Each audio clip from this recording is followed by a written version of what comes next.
Welcome back, ladies and gentlemen, to another episode here in RimWorld. So the shenanigans have already began because Nick and John Mann got in a fight. Now, John Mann here looks like he lost the fight, to include having a cracked left femur, a cracked left clavicle, and a bunch of bruises. Nick, on the other hand, doing all right. Now, they both seem to have some sort of alcohol tolerance, and I know Nick came with it, but it looks like John Mann has found some. I'm not exactly sure where because we didn't have any alcohol to speak of, but suffice to say, John Mann's been at it, and it caused them to get in a fight with Nick. We also have a quest opportunity called the Dusty Drifters. Long story short, if we protect some refugees, some of them might join us. They'll be willing to help out and fight for the colony while they're here, but we're also not 100% sure on what their true intentions are. I think we're going to go ahead and accept it though, because we're the good guys on this RimWorld, and we want to make sure everybody knows it. Now the two refugees have already arrived, nothing special to speak of. They both have a couple of steel knives. I'm not too worried about it, but we do need to start by getting them a couple of beds. Now, once we get all this dug out, I think we'll end up putting some of the bedrooms and stuff back in here. But for now, this little open concept's gonna have to work. Also, in this episode, we plan on getting some research done. We really want to tame these steam geysers and start getting into power. Also new in our colony is a couple of baby animals. Here's a baby gazelle, and here's a baby ibex doe. Now, what we're probably going to do is just naturally raise these animals, and when they die of old age, we will slaughter them to eat. And as of right now, it's not costing us much. This pen can naturally support 1.74 nutrition, and we're only using 1.34. Well, that is, of course, if they don't stop getting pregnant. Ibex Doe 1 is already pregnant again. Maybe we can put some of this hay inside of our pens to increase the available nutrition. I'm not sure. So looking at the fact that we have an awful barracks now and it's providing a -7 to our pawn's moods, I feel like we probably need to work on that first. So maybe it's time to start building some living areas. In other news, Nick's shuttle has arrived, so we'll just select Nick here. Tell him to get in the shuttle. And we should get our reward of a new permanent pawn. And here's who we got in return. Ingrid comes to us with standard clothes, is an amazing artist and even a decent intellectual. This might help getting our research done faster as well. They do pride themselves as a brawler, and they're a bit slothful. Welcome to the colony, Andrew Thomas. Now, since we have another colonist, plus the two helping out, I think we can prioritize John Mann's efforts on the research. We'll keep Andrew's at 3. So if they get through all of their other tasks, they'll go ahead and do those, and maybe be able to help out with some of the research. For now, though, this kind of works. Unfortunately, these beds didn't get finished in time, so Monkey and Former don't have their own beds yet. Monkey's decided to sleep on the floor, and Former took an available bed when Nick left. And I was about to prioritize one of our builders to do it, and I realized, oh, we're out of wood. That would do it. Why don't we chop down a few more trees? So Mika has just underwent some heat stroke. And I realized why. The kitchen has created it to where it's 115 degrees in here. It's only 93 outside, and in our main living space, it's only 73. Well, I don't want to share the environment with the hot kitchen with our main area, at least for now. We can at least provide a vent or something to help out the temperature inside the kitchen. So we'll do that immediately. Well, this is great. 3 of our colonists have now gotten sick from gut worms. I'm sure this is somehow my fault, but we are cooking all the food. Andrew, why are you sleeping in the cooler? The 3 pawns are Former, Miko, and John Mann, who all have beds. So let's go ahead and prioritize bed rest and then get them the medicine they need. So it looks like we now have food poisoning to add to our gut worms, and it says it's due to an incompetent cook. Now, both Miko and DK Oz have a skill of 4 in cooking, but I think all the cooking responsibilities need to go to DK Oz. They at least have a passion in it. Miko does not. So apparently this food poisoning is pretty severe. Andrew Thomas is now passed out and is requiring rescue. Meanwhile, Miko is puking everywhere, even while they're rescuing Andrew. I mean, seriously, you can't go outside to vomit? This is once again a dumpster fire. Look at John Man's bed. Everybody is in an extreme break risk, all because of some crappily cooked food. So we're going to resort to something questionably immoral. We're going to give them some ambrosia. One of the recent raiders dropped some ambrosia when they died, so maybe this will help keep the pawn's head on straight, at least for now. Here, Miko, consume some ambrosia. Everybody's doing it. I mean, that's got to be better than puking everywhere, right? I mean, seriously, can somebody pick up all the vomit? This is getting ridiculous.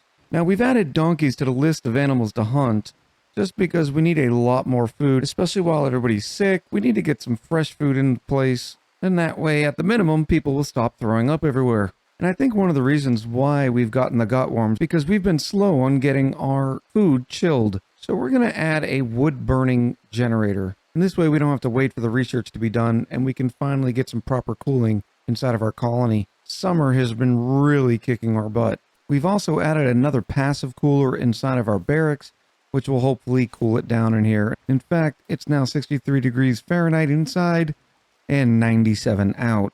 And Miko has once again become corpse obsessed. You know what she's going to do. Please don't, Miko. Please, just, Miko, no. Well, there goes Richard. Once again. Please don't bring him inside. Please, Miko, do not bring Richard inside. And back on the table goes Richard. And back in the grave goes Richard. The good news is our wood-fired generator is on and is now actively cooling the cooler. Right now it's 27 degrees in here. We've got it set at -2, so it will be dropping fairly quickly. Now, without batteries, from what I understand, the wood-fired generator is just going to continuously use fuel, which in this case is wood, so we'll have to make sure we keep some logs on the ready.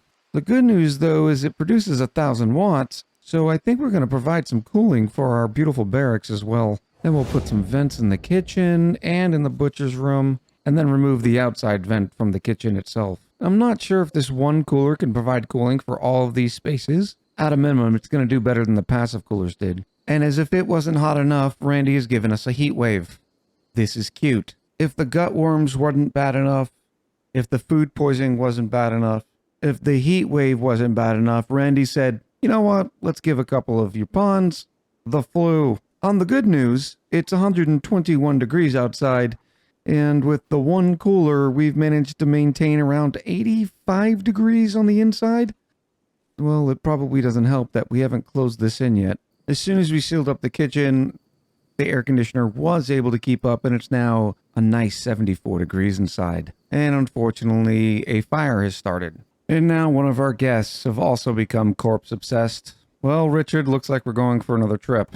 It's good to see that Richard's staying such an integral part of this series, though.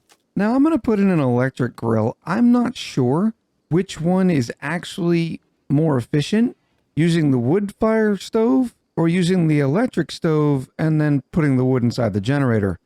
I suspect that using the electric stove is more efficient, but who knows? We're going to build this one first, and that way we can copy the bills over. So right now, here's the situation. We have a raid with 3 different people, and at the same time, one of our guests is having a tantrum. I'm not sure where I went wrong in life, but it's moments like these that really start to make me question everything. I'm not even sure I have enough people to fight these folks because everybody's in bed rest and hurting. We've mustered up 3 folks, and we're gonna go see what we can do. Now, luckily, we have better weapons, but it's still not great. Hopefully, we get some good shots off.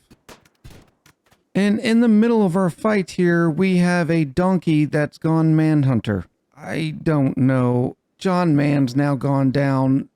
They're dead in 9 hours. The donkey is probably gonna come hurt everybody else. Maybe we could run inside and let the donkey take care of the raiders? Alright, so we have Monkey grabbing John, and then Miko is gonna run inside. Maybe. Be friendly, donkey. Come on. Now, you would think the donkey would go fight the people who are actually here to kill people, but no. The donkey has now joined forces with the raiders. We have finally killed the donkey. Somebody's still throwing a tantrum. Miko's on the ground, and DK Oz looks like they're not going to make it past this raider either. Yep, we've got another one down. Emily is trying to steal DK Oz. Luckily, it's slow going, so hopefully we can shoot the raider who's... There we go. I can't believe we've actually survived that. At one time, we still have the gut worms. We still have food poisoning. We're being attacked by a man-hunting donkey, and 3 raiders were trying to kill us. Oh yeah, don't forget, we also have the flu. But don't worry, we're almost out of all of our medicine, and all we have left is 5, make that 3 herbal medicines. I guess we'll try to harvest some of this other stuff here. We have some growing, but it's only 54% done. And now DK Oz has gotten an infection. And as you can see, that infection is climbing fairly quickly. We're going to need to wake Andrew up, who is one of our healthiest spawns, who is frail, has the flu. They're also suffering from malnutrition and 2 Timberwolf bites. Unfortunately, DK Oz is going to die unless we give him more medicine. Meanwhile, one of the refugees who asked us for help has now died. I'm guessing from blood loss? I don't know. And for that, we failed the quest. Please tell me we're not feeding... Oh yeah, we actually fed them the donkey. And that's because our refrigerator is completely empty. And broken, because if it could have gone wrong, it did. And now DK Oz has gone mental because they ate a donkey corpse. And now Miko has died of nutrition. Needless to say, this is the beginning of the end. But in good news, a turkey has self-tamed. Our only awake dupe, who's not suffering from something immediately, still has a handful of injuries, is playing horseshoes. We have no food, and now we're feeding Andrew the dead donkey too. Sharing is caring, and here was my mistake. I unclicked raw food, but I never unclicked corpses. Let's go ahead and fix that now, shall we? Not that it's gonna matter. I'm sure that wasn't the best thing to be eating. I mean, look at all the blood all over the barracks. Look at the entrance here. It's been an absolute bloodbath. Of course, some of it's probably from eating a dead and raw donkey. Now, where did it go wrong? I probably should have used the wood-fired generator from the very beginning to keep our food cold. I thought I'd be able to prioritize getting the generator researched and built, and that may have been our downfall, because all the food was getting rotten and causing us to get sick, so that way when raiders and man-hunting donkeys come, we don't have much to do about it. Look at that dining room table. Wouldn't you love to eat there? Oh, that's lovely. DK Oz has died now, too. And look, now we have traders here. I wonder what they think of this situation. At this point, it's kind of fun to see who's going to win the Hunger Games, John Mann or Andrew. We have been able to cook up some corpses. John Mann's still suffering from a lot of injuries, but Andrew is frail and is also suffering from malnutrition. We now have DK Oz and Miko buried. We're just going to go ahead and build 2 more graves. One for John Mann and one for Andrew. I'm not being pessimistic, I'm just preparing for the future. Because after all, failing to prepare is preparing to fail. We're actually getting ahead of the death curve now. We're repairing what's left of the barracks. I'm hoping soon the cleaning will come because there's no way we're not going to get sick from sleeping in this. Unfortunately, John Mann is having a medical emergency. They're having a catatonic breakdown. They have extreme malnutrition, and Andrew has decided that they're going to have a little bit of days. And that's because I made the horrible mistake of equipping a brawler with a ranged weapon. Now, I would love to be able to give them a club, except they're in a daze and won't listen to my commands. And there you have it, folks. John Mann has died, so Andrew is the winner of the Hunger Games. Literally. And instead of butchering this donkey right here at this butcher table and then cooking it for some meals, Andrew's decided to do some repairing. And I think with our last task, we'll go ahead and prioritize burying John Mann. Well, folks, I hope you've enjoyed this story of ridiculousness that Randy has crafted us. Thank you once again to Randy. Now, we'll take a quick break from RimWorld, but you know we'll be back soon. There are a couple other games that I'm going to give a try for this slot. We may even just produce a little bit more Oxygen Not Included content. I'm not sure. I'd love to hear what you think in the comments below. Signing off from the RimWorld. I'll talk to you soon.